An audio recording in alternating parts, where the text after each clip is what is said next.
you so much for coming. My name is Mari. I am not an alcoholic.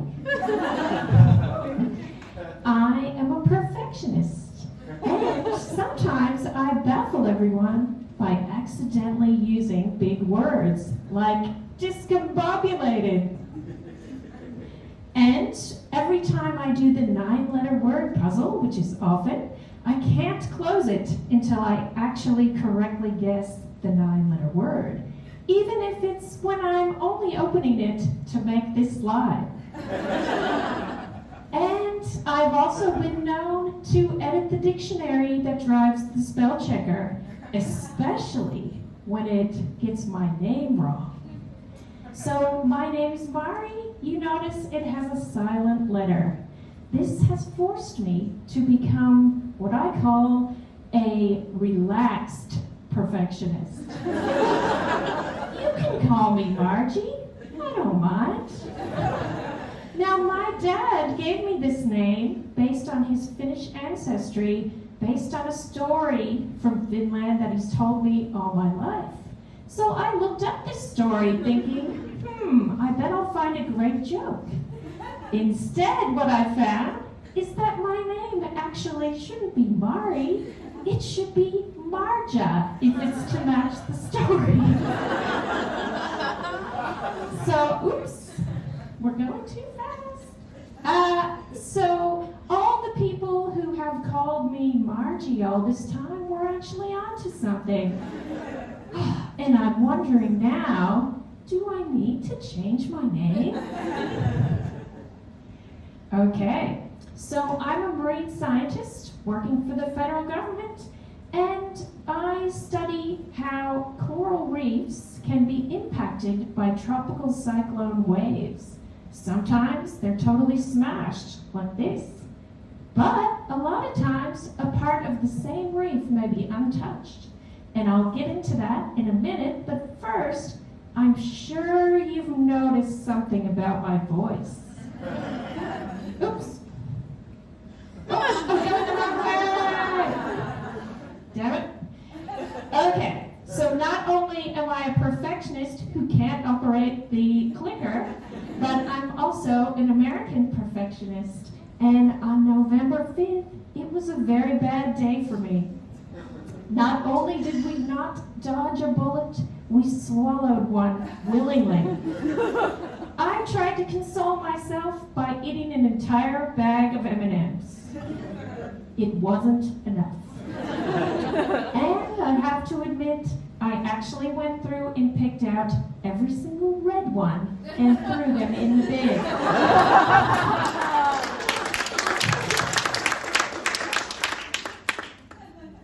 Okay, now it's time for the slide. So when I go out in the field with my colleagues, I totally understand why they're sad and upset to see their favorite reef smashed to smithereens. But I don't know if they totally appreciate why I'm super excited, and that's because to me, it's data. Now, we can't stop a cyclone from smashing a reef, but if we know which reefs are most likely to get smashed really often, then we'll know not to waste our scarce resources for conservation and restoration on the ones that are unlikely to survive. So when I hear a cyclone is approaching a reef, people always assume that I'm gonna jump right into the water and swim around and see what's happening. And I can assure you, absolutely not. Instead, I jump right on my computer and simulate what might be happening from the safety of my office. Now, being a perfectionist working on this topic has forced me to do scary things. And so I think of myself as a very reluctant daredevil. And so one of the scary things I did was to try and do a PhD while working full time. Don't do it. It took 10 years to hand in my PhD. So, I I decided the best way to celebrate was to see if I'd survive jumping out of an airplane when I'm terrified of turbulence. So I'm also a sarcastic, reluctant daredevil. And yes, I really did do that. Now, if it actually added scientific value for me to swim around on a reef when a cyclone was going on, because of this, I'd probably make myself do it somehow. But luckily, my bosses at work would never sign off on that risk assessment. Because big waves come with cyclones, and they would likely knock me overboard. And luckily, my loud and penetrating voice would be an asset, because over the crashing waves and the howling winds, they would hear me crying for help and I would be saved. So in my research, I do a lot of data gathering, mapping, predicting, and going out to reefs, but only after the cyclones are gone. So it's relatively easy to track where a cyclone has gone with radar and satellites, but it's really me that needs to be tracked.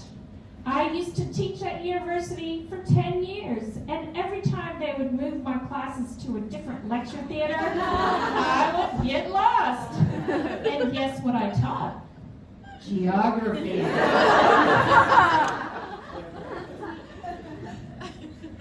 It's relatively straightforward, too, to work out which cyclones and where along the cyclone's track you would expect the biggest waves to come that could smash up coral reefs. And that's where the winds are blowing the strongest over the biggest area of ocean and lasting the longest.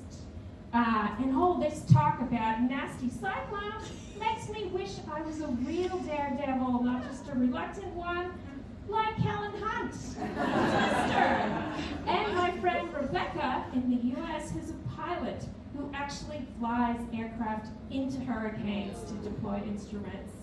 So that would be my dream if I was that brave. All right, so it gets a little bit trickier when we try to predict which corals on a reef are damaged and which ones aren't, like I talked about at the beginning. So when you have waves approaching a reef, the first unlucky corals that they encounter get all smashed up and absorb most of their energy, which is great news for the other corals beyond them that are protected from the waves. So these first corals are kind of like the big beefy bouncers in the nightclub that keep the rest of us safe from the drunks. There are a lot of other factors that influence whether or not a coral is damaged, like how big it is, how well it's attached to the reef, whether it's been munched on by crown-of-thorns starfish recently, or bleached. But an important one is actually just the type of coral. So our branching corals are like our elderly, fragile corals that are easy to break. And our brain corals are actually the ones with the bronze, unlike the big rugby players that you usually think of. So unfortunately, though, all of this fine-scale information about these individual corals, we almost never know it. So if we want to build a perfect model where we know exactly what happened everywhere across the reef, we never can, because we're missing key data, and we probably always will be. So it turns out that it's really good that I'm a relaxed perfectionist. I'm fine with failure, really.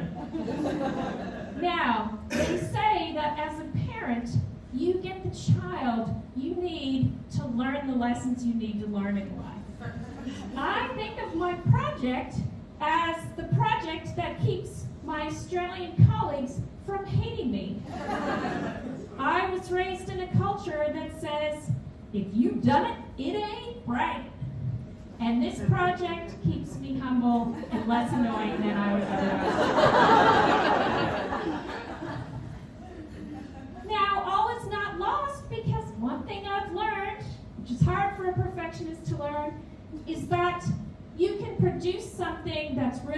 useful even if it's not perfect. This map shows the result of a damage zone model that I've run. Everywhere that you see the yellow to the red colors on the Great Barrier Reef there means the model predicted there was at least some waves big enough to damage corals. And luckily, lots of people after this cyclone last year jumped in the water and had a look, and the white circles tell you how much damage they saw. So the biggest white circles saw extreme to severe damage, and the littlest ones saw hardly any. And what makes me feel better is that you don't see any of the biggest circles outside of my damage zone. So it's a useful first step. We can say we know where the worst damage is and where it won't be, but we accept that there will be some minimal damage in that same zone. Now, this kind of reminds me of this guy, where the red indicates where the damage was done. That's giving us this.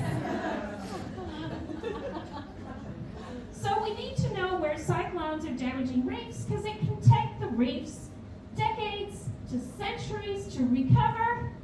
And whoa, that's even longer than it took me to do my PhD.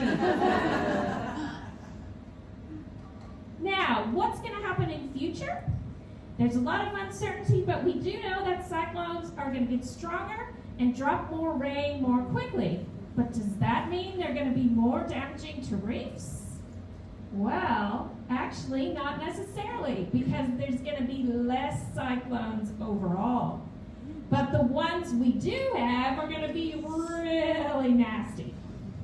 Now, this may seem like a counterintuitive result, but I actually think it's pretty apt, coming from a perfectionist trying to solve an unsolvable problem, who's just learned she's been saying her own name wrong for the past 54 years.